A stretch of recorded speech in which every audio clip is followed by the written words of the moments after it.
I dagens webinar, der skal det altså handle om AIRs tips og tricks, og det er altså vores direktør Lars, der kommer til at lave den her gennemgang i dag. Og derudover så er I selvfølgelig velkommen til at stille spørgsmål i chatten, og så samler vi altså op på de her spørgsmål til sidst.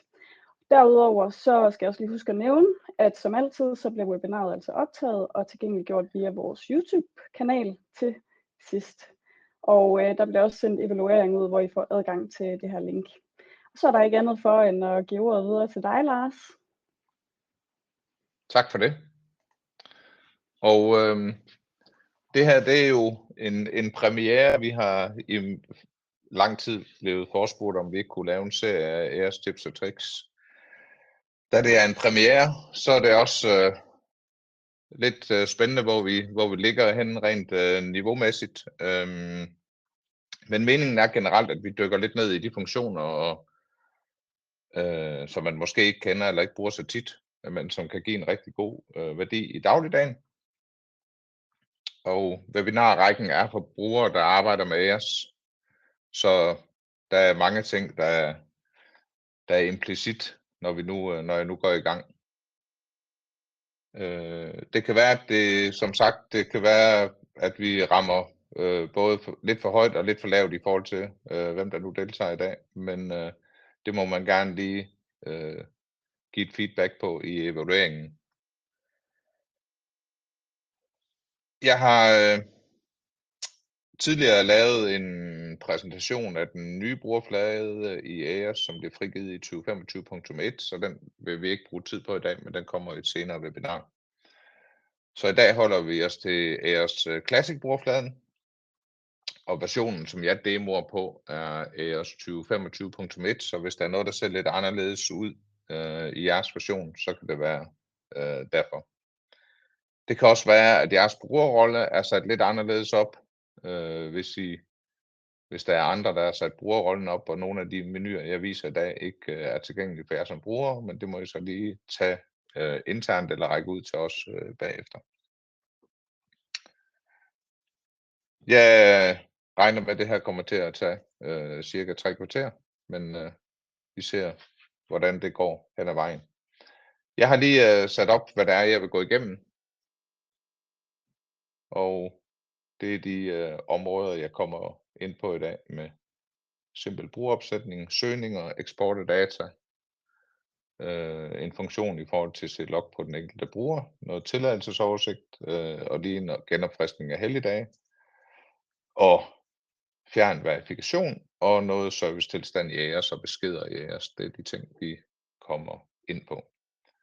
Og så skal det så igen opfordres til, at hvis I har ønsker til de næste 3 rækker af webinarer, så meld endelig tilbage. Jeg vil skifte over på AIRs brugerfladen. Og det første, vi skal kigge på, det er brugeropsætning. Lidt simpel brugeropsætning. Og der går vi ind i den menu, der hedder vedligehold bruger. Og der kan vi søge på brugere. Og vi går ind under en testbruger her. Så er der nogle punkter hernede, som er obligatoriske. Det er dem, der er markeret med gult, og bare lige for at sige, hvad de betyder. Så har vi antal tilladte sessioner. Den første her. Det betyder, at for den bruger, vi snakker om her, der kan vedkommende logge ind 3 gange med samme bruger. Og det er godt, hvis man vil have flere browser åbne. Det kan nogle gange være en hjælp i forbindelse med brugerfladen i AIRs i Classic, at man kan have flere browser åbne, så man kan kigge på forskellige browser, hvad der sker. Det kan man også med forskellige faner.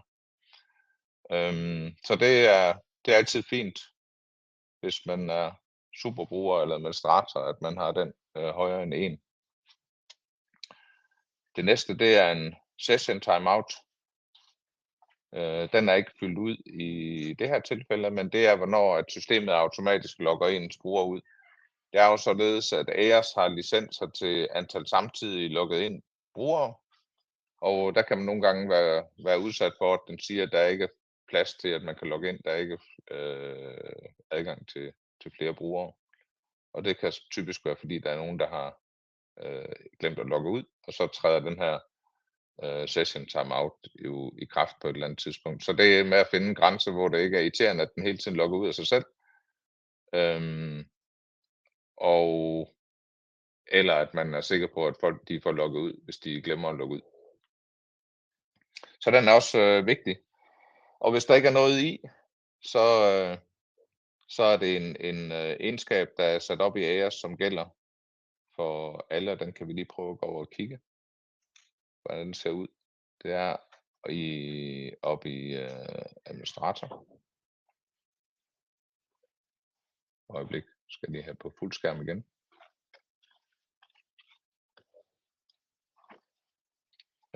Oppe i administration, der er der et menupunkt, der hedder indstillinger og systemegenskaber.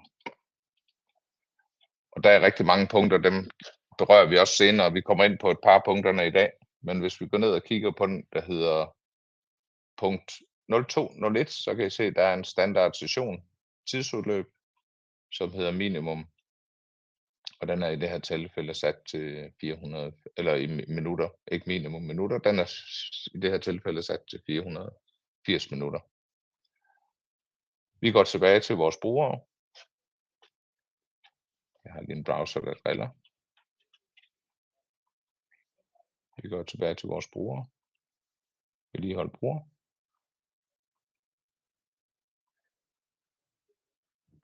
Og går ind igen på vores testmenu.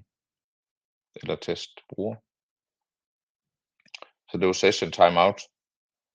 Så er der antal tilladte login-forsøg, inden man bliver spærret som bruger. Den er også værd at kende. I det her tilfælde er den sat til 0, det vil sige, at man kan prøve lige så mange gange man vil. Det er sikkerhedsmæssigt måske ikke det mest optimale, så den kan man også ændre. Og så er der en blokér konto, hvis der ikke logges ind i antal dage. Den er også god at kende. Så der er 4 små menupunkter her, som er gode lige at vide, hvad er. Hvis vi går over under den næste, så er der et par andre ting her. Hvis man nu har nogle brugere, som man ikke er interesseret i på grund af GDPR-regler, at de skal kunne kigge for langt tilbage i loggen, så kan man gå ind på brugerens opsætning her og sige, hvor mange dages hændelselog må man se. Og det samme med, hvor mange dages logbog må man se, det vil sige, hvad der er gjort inde i systemet. Og man kan også sige, om man vil tillade, at folk de kan eksportere data. Jeg kommer lige tilbage til, hvordan man eksporterer data senere. Men det er også et punkt, der er værd at lige vide. Hernede, så har vi også et par smarte ting. Hvis de fleste af de kort, man nu opretter, eller kortholder, man nu opretter, skal have samme adgangsniveau, så kan man sætte et standard adgangsniveau her. Og så sige, at det skal være alle døre altid, for eksempel. Så hver gang man går ind og opretter en ny person, så er det den, der bliver valgt som standard. Så kan man selvfølgelig vælge en anden, men det kan også spare lidt tid. Og det samme kan man gøre på leverandører og gæster og køretøjer. Og det samme kan man også gøre med mange andre parametre hernede af, med forskellige standardopsætninger, så det er dem, den default vælger. Det var lige kort omkring brugere. Hvis vi så går over i søgninger,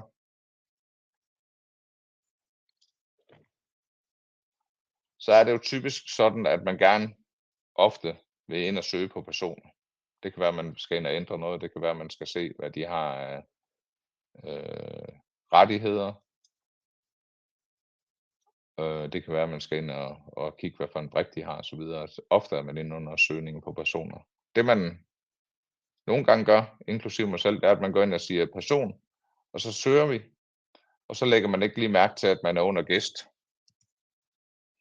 Og så den person, man leder efter, den finder man ikke.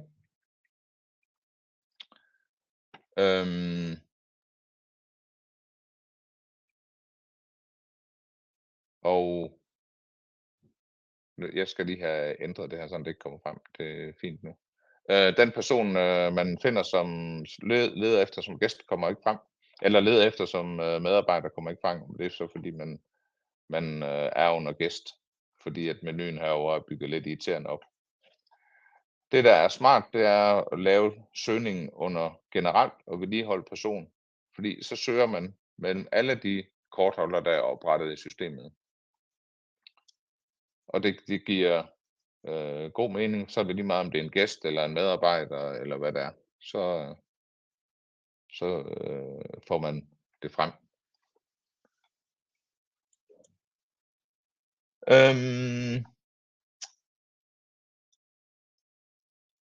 Og hvis man nu synes, det er for bøvlet at skal ind under person og ned under generelt og vedligeholde person og så søge herinde, så kan man lave det, der hedder en opgave. Og det kan vi gøre under generelt og vedligeholde opgaver. Og ind under vedligeholde opgaver, der har man alle de menupunkter, der findes. Så vi ved, at vi skal ind under det menupunkt, der hedder person. Og så skal vi ind under... det var for langt. Så skal vi ind under generelt. Og så skal vi ind under den, der hedder vedligeholdt person. Den vælger vi over i vores opgaveliste. Og så siger vi OK. Og så kan I se herude på forsiden, som er der, når man logger ind med AS. Så står der nu, jeg har andre opgaver. Der er en, der hedder vedligeholdt person generelt. Eller person generelt vedligeholdt person. Så hvis jeg trykker på den, så kommer jeg ind og kan søge direkte på mine personer. Søgningen i sig selv, der er også et par gode tricks at gøre. De fleste af jer ved jo, at hvis man søger KO, ja, så får jeg alle de efternavne i det her tilfælde, der starter med KO. Så det giver næsten sig selv. Hvis jeg putter en stjerne foran, så får jeg også, nu kan jeg sige stjerne, og så kunne jeg sige Bæk. Så får jeg alle de efternavne, der starter med et eller andet vilkårligt, og slutter med Bæk. Jeg kunne også prøve at sige, jeg skal lige over på en skærm her. Jeg kunne også prøve at sige,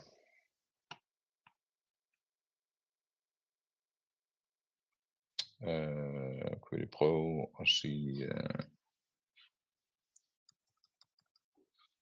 KO plus NI.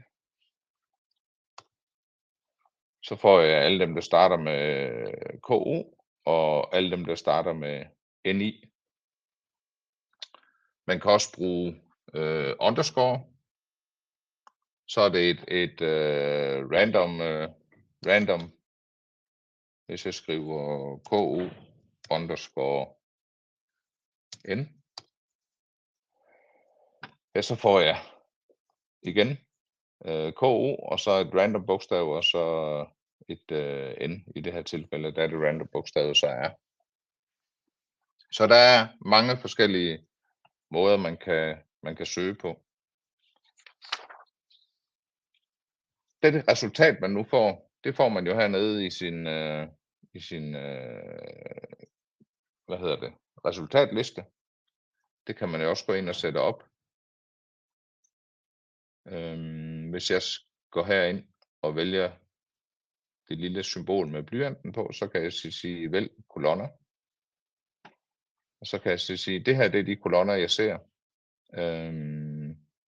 Det kan godt være, at jeg vil have dato frem og dato til i min, hvornår kortholderen er gyldig.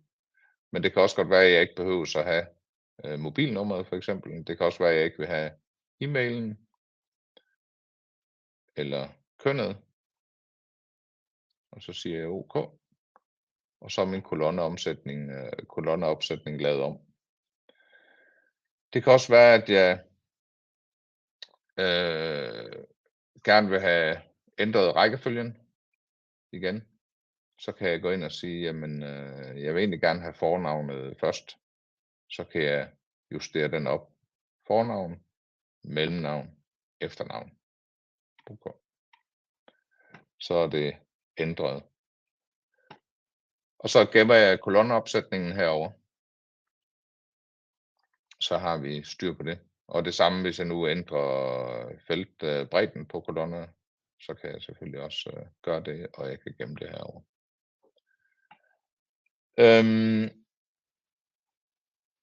Der er jo mange andre ting, man kan søge på herinde, når man skal have personer frem. Det kunne også være, at vi for eksempel, hvis jeg nu søger alle,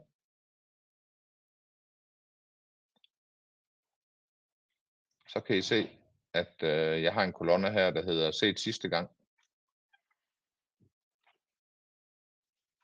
Og det er sidste gang, hvornår kortet det har været præsenteret.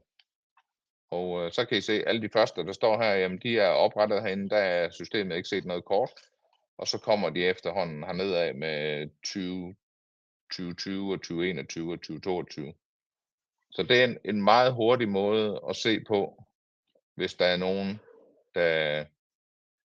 der ikke har brugt deres kort i lang tid. Og lige få et overblik over det.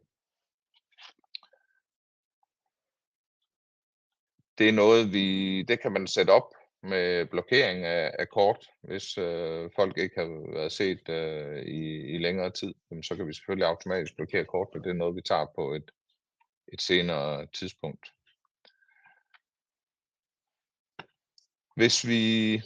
Det var søgning under personer. Hvis vi så går over og kigger på søgning på events, så går vi op i log og hændelser og undersøge log. Så har vi jo alt vores log herover. Og der gælder jo samme søgekriterier. Jeg kan gå ind og sige, at nu vil jeg se alle de hændelser på mig selv.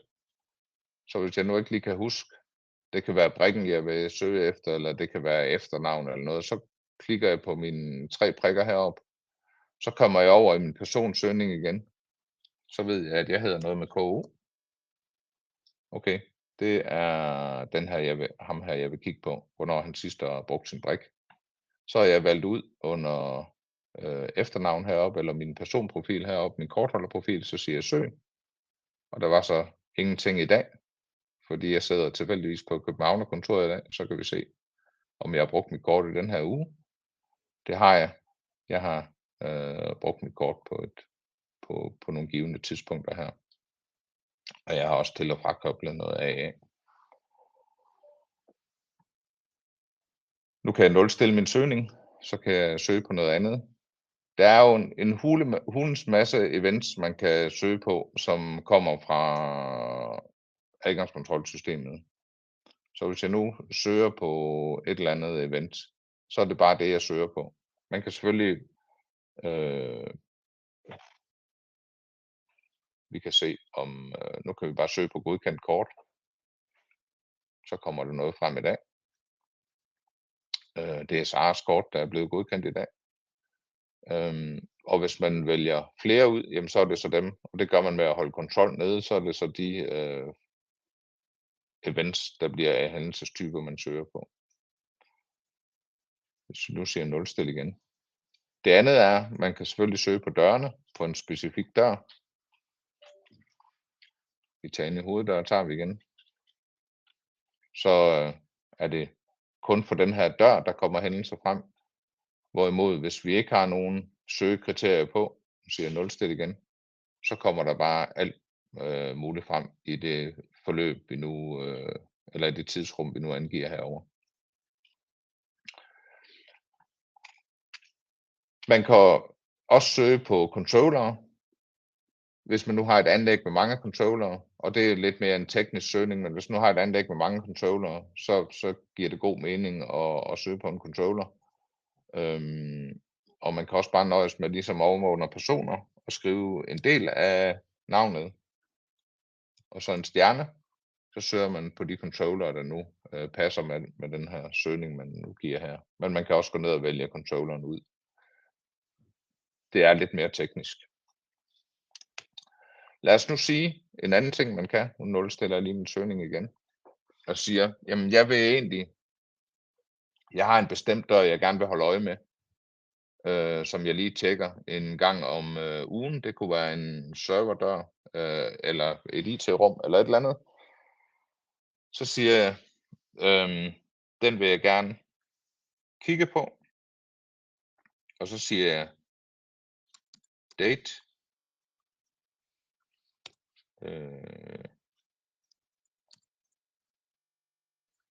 Det var omvendt. Dollar.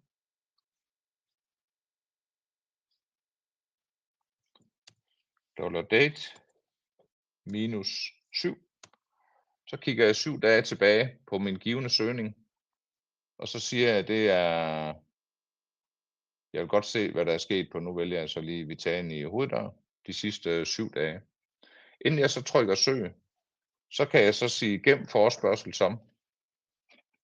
Og så siger vi gem forespørgsel som. Og så siger jeg hoveddør sidste 7 dage. Og så siger jeg OK.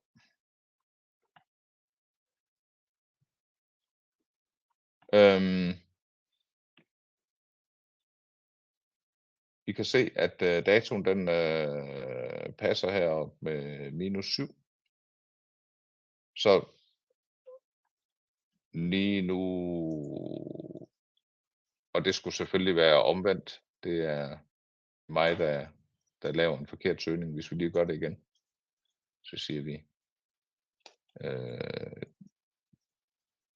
fra, det er selvfølgelig fra og til, det er dollar date minus 7, og det var hoveddøren, vi gerne vil se igen.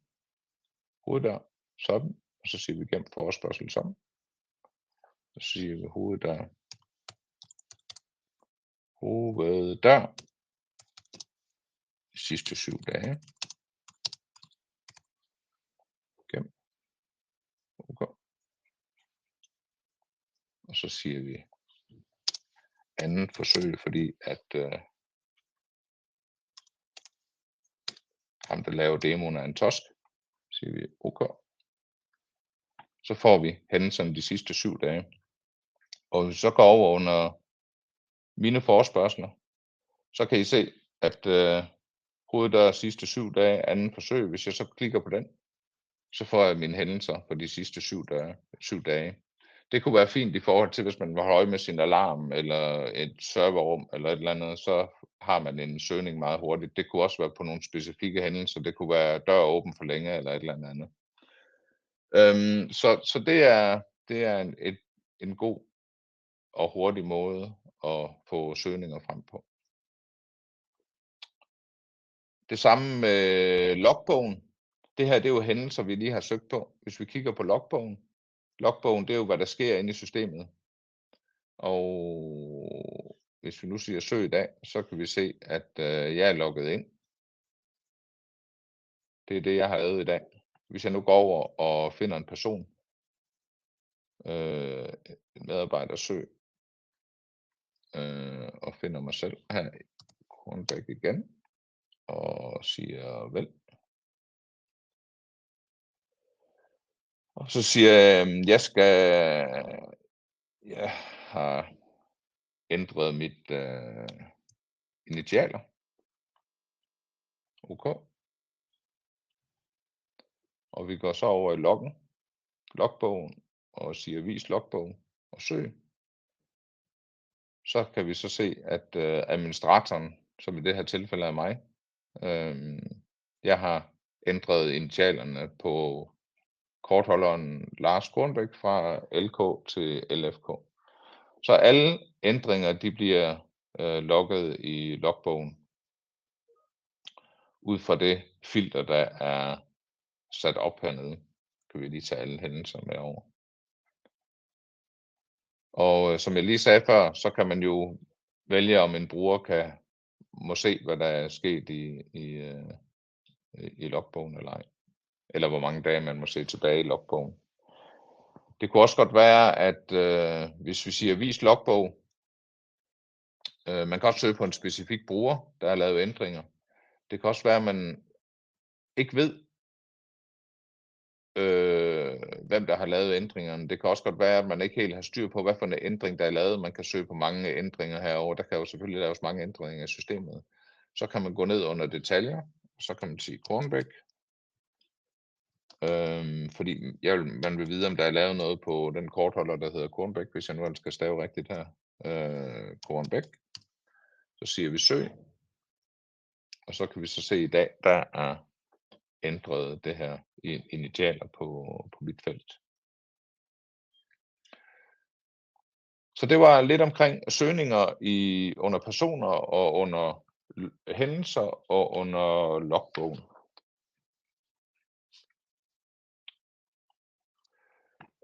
Det kunne godt være, når man nu laver en af de her søgninger, hvis vi går over under hændelser igen og siger undersøg log, og vi siger, nu kan vi tage den søgning, vi lavede før mine forespørgsler, og siger hoveddør de sidste 7 dage anden forsøg. Det her, det kan godt være, at vi vil have det her eksporteret ud. Det kan være, at der er rigtig mange hændelser, man gerne vil have eksporteret ud.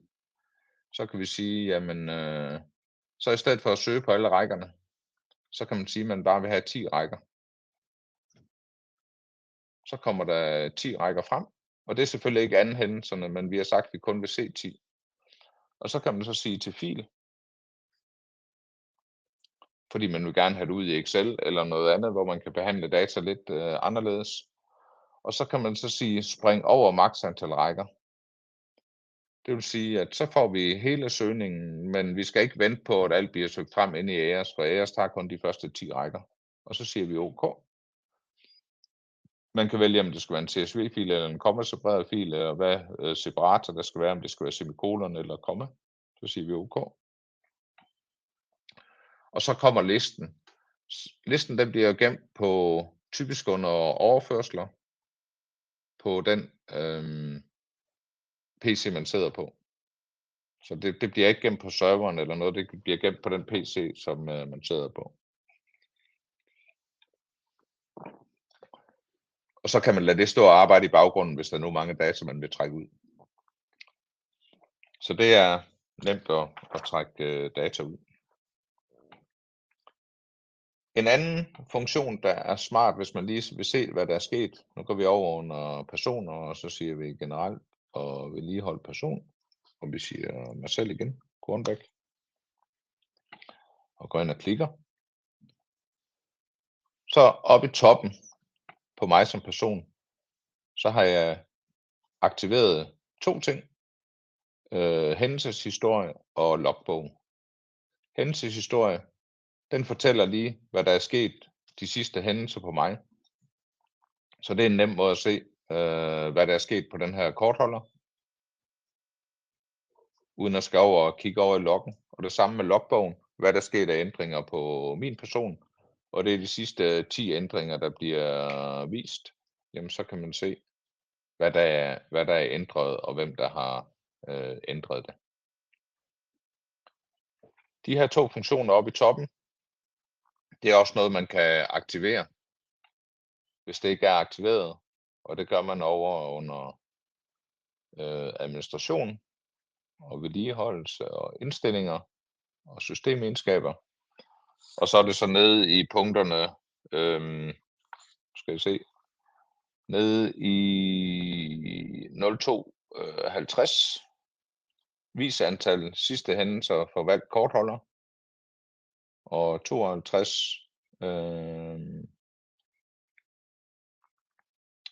nu skal jeg se, hvad var det den var? Det var nummer 55, vis antal loghændelser, sidste antal loghændelser for den valgte kortholder. Så har vi det aktiveret, og det gælder på alle personer. Så det er også noget, der lige kan spare lidt tid, hvis man skal se, hvad der er sket med en person, der brokker sig over, at den ikke kan komme ind ad en dør eller et eller andet. Så kan man se, om det er forkert pindkode, eller om der er nogle rettigheder, der er blevet ændret, eller hvad det måtte være. Så en nem måde at kigge på det på.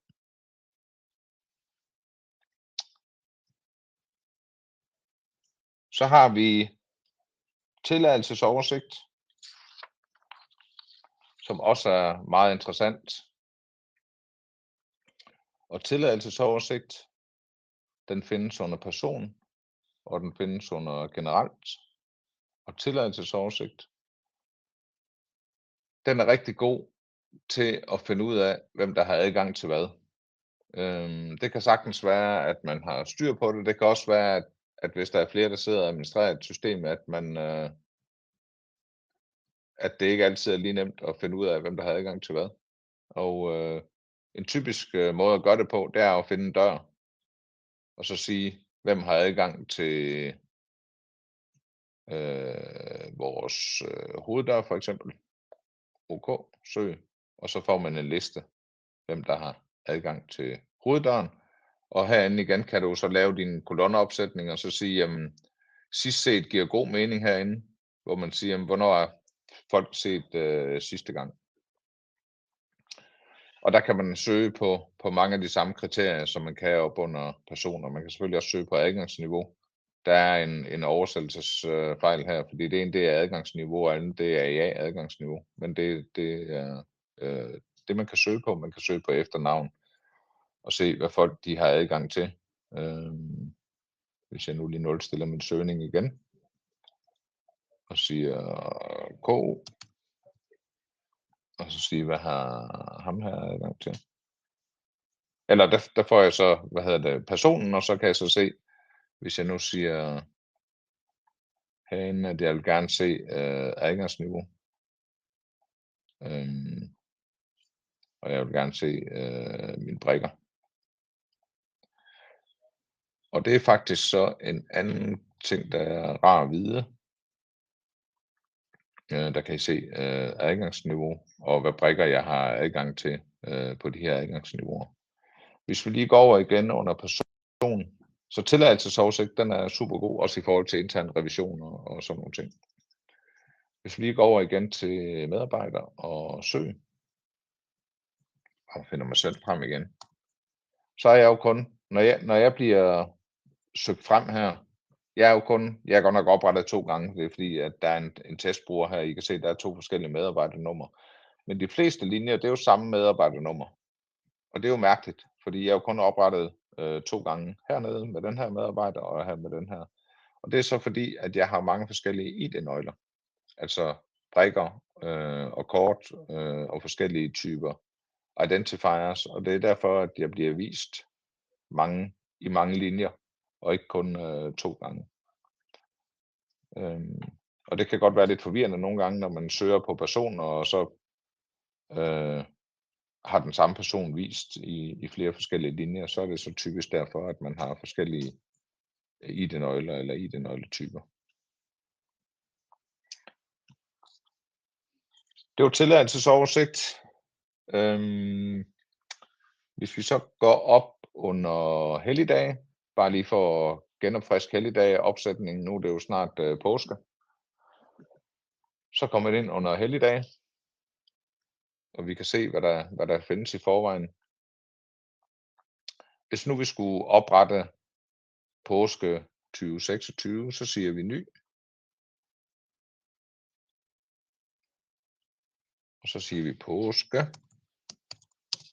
2026. Og så vælger man de døre, det skal gælde for. Og der kommer man over et søgevindue, og så kan jeg bare sige søg, det skal gælde for den, og det skal gælde for den, og det skal gælde for den. Så siger vi OK. Og det skal være fra, nu kan jeg så ikke huske helt nøjagtigt, når det er påske.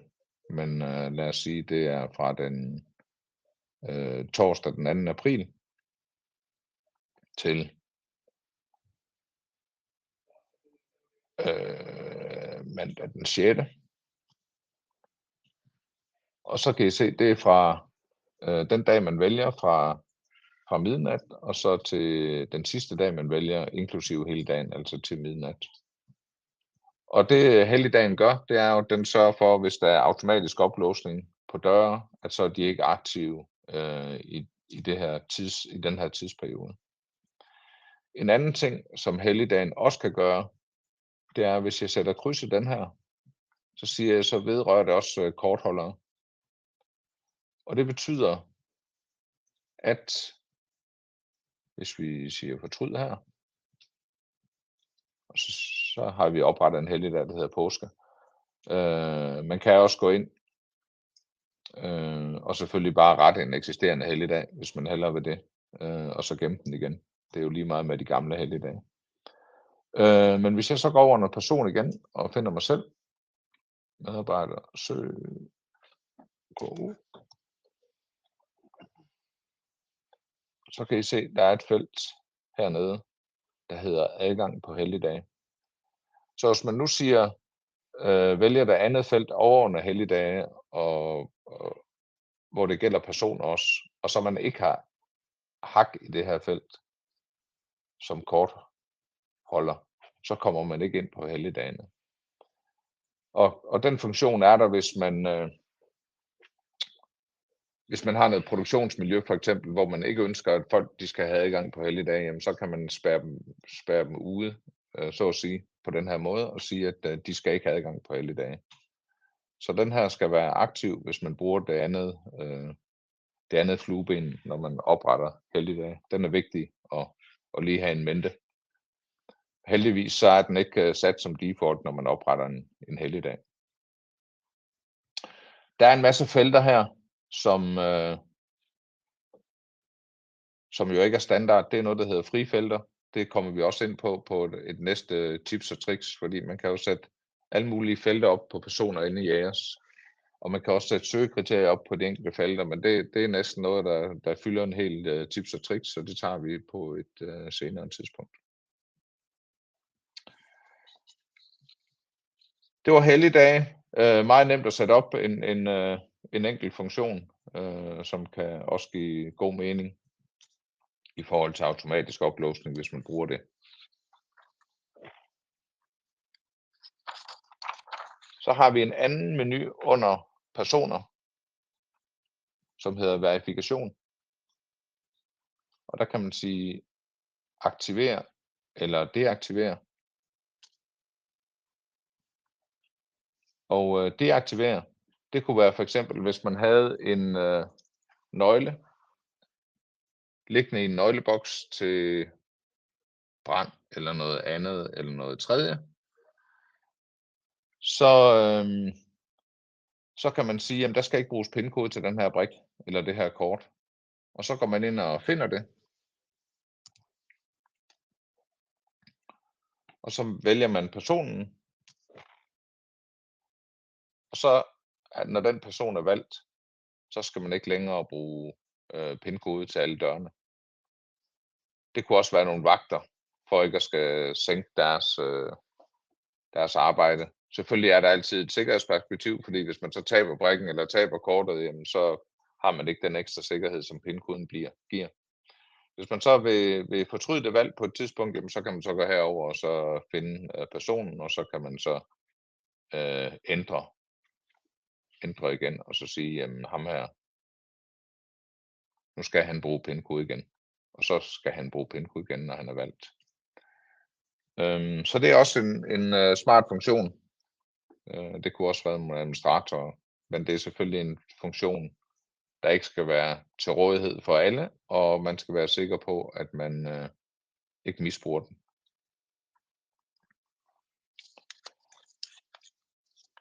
En anden ting, som heller ikke er så tit brugt, det er oppe under administration. Og den, der hedder hvor var det, jeg vil ind? Jeg vil ind under vedligeholdelse. Og så siger vi aktivere og deaktivere vedligeholdelsestilstand. Hvis man nu ved, at man er i gang med en opdatering af Ahrefs eller et eller andet, så kan man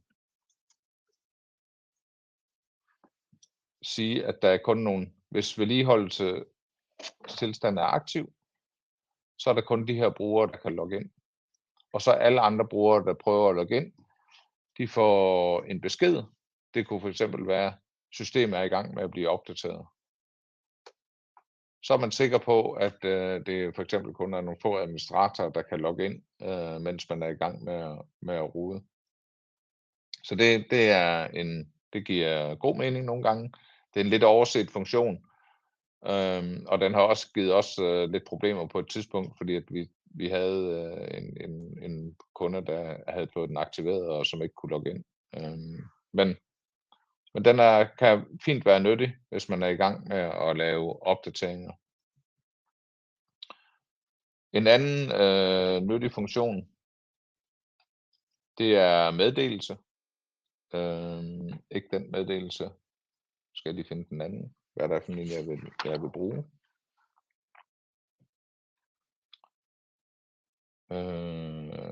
Hvad var det lige, jeg ville? Beskeder. Der kan man sætte beskeder op.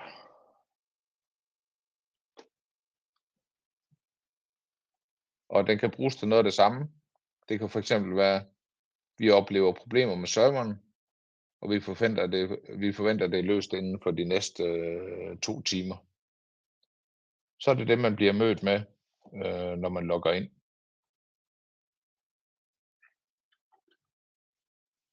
Så den er også god, især hvis man har mange brugere, og ikke lige kan nå ud til alle, hvis der er et eller andet. Så beskeder, og så det her med vedligehold, deaktivere eller aktivere vedligeholdstilstand. Også 2 fine funktioner.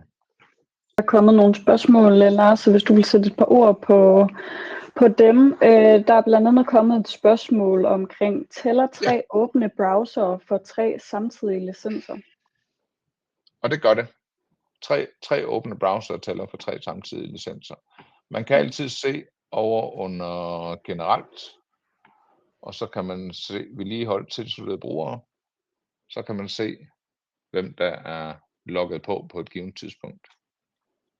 Jeg er logget på lige som admin, og så har vi noget software, som også er logget på, og som også har en login. Så det kan man altid se under vedligeholdt tilsluttede brugere. Jeg tror, hvis jeg tager en ny fane, det kan jeg jo lige prøve, og så sige min interne AS her. Så har jeg en ny fane, hvor jeg kan gå ind og søge loggen for eksempel, og så sige hændelser og undersøge log.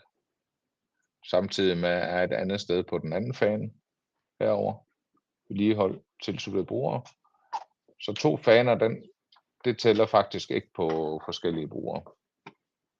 Så det er også en måde at kan gøre sit arbejde lidt lettere på. Er session timeout en fast tid, fra man logger ind, eller fra man sidst har været aktiv på klienten? Det er fra man sidst har været aktiv på klienten. Så der logger den ud. Kan man lave forskellige sessionsudløb afhængig af brugerprofil? Ikke afhængig af brugerprofil, men afhængig af bruger. Det er således, at hvis vi kigger på brugerne, vedligeholdt bruger, igen, så har vi jo 2 ting, vi opererer med, når vi har de her brugere. Man har den specifikke bruger, som kan have nogle opsætninger med sessionsudløb, og så har man det, der hedder en brugerrolle. Og brugerrollen, der kan man sætte nogle andre ting op, det vil sige, hvad menuer der er til rådighed osv. Men sessionstimeoutet, det er specifikt på en bruger, så man skal ind og rette på den enkelte bruger.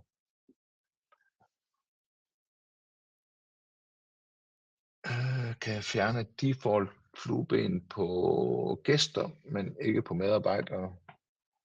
Default flueben. Skal se, hvad menes der med default flueben? Man kan jo, hvis det er default flueben, på helligdage, ja.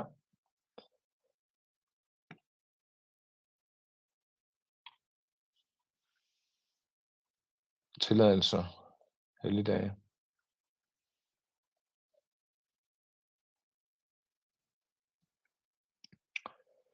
Det er generelt et kortholder flueben. Så det gælder både for gæster. Skal vi se, om vi har nogle gæster oppe derinde. Det har vi her. Adgang på helligdage. Det gælder over en bred kamp for alle vores kortholdertyper. Så vi kan ikke skelne mellem, om det gælder for gæster eller medarbejdere eller leverandører.